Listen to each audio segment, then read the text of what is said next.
Cher lecteur, l'idée de ce livre m'est venue lorsque j'ai écrit, il y a bien 25 ou 30 ans, un livre sur l'histoire et la technique du whisky avec mon ami Marie-Josée Colombani.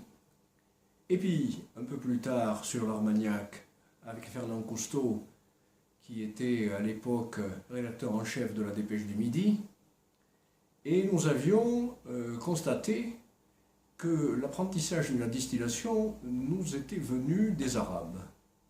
Or, le premier contact entre le monde chrétien et notre monde gascon s'est situé lorsque les Arabes ont essayé d'envahir la Gaule, à partir de l'Espagne qui déjà avait été soumise, et quand ces Arabes se sont retrouvés devant Toulouse, Tolosa de l'époque, qui était une ville extrêmement bien fortifiée et défendue par le comte Eudes, un homme très puissant, descendant d'une lignée de Vascons, à qui on avait octroyé un très grand territoire qui s'étendait entre la Loire et les Pyrénées. Ce fut un affrontement terrible.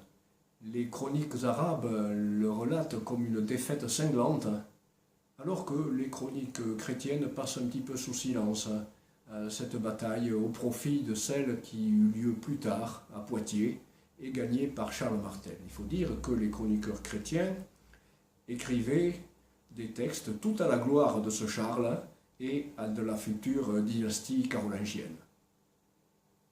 Nous sommes à Toulouse en l'an 720. Les armées arabes s'approchent, il va y avoir un siège très long, puis une bataille terrible où les Gascons, les Aquitains, avec le renfort de Bourguignons, avec le renfort de Neustriens, vont écraser cette première tentative de conquête musulmane. Bien entendu, ce récit est fondé sur des textes historiques, même s'ils sont très rares et très fragmentaires. Mais j'ai voulu enjoliver le récit avec des personnages qui sont bien entendu de ma propre imagination. À l'occasion de ces recherches, je suis tombé sur l'histoire extraordinaire de Lampégie et de Munuza.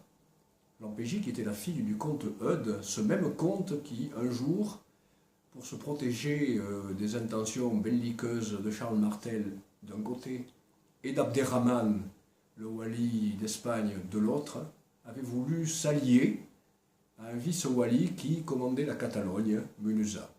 Et pour ce, il donne Lampégie en mariage à ce prince arabe. C'est toute cette histoire que je vais vous conter. C'est une histoire merveilleuse, une belle histoire d'amour, mais une histoire terrible. Chers lecteurs, bon courage pour la suite.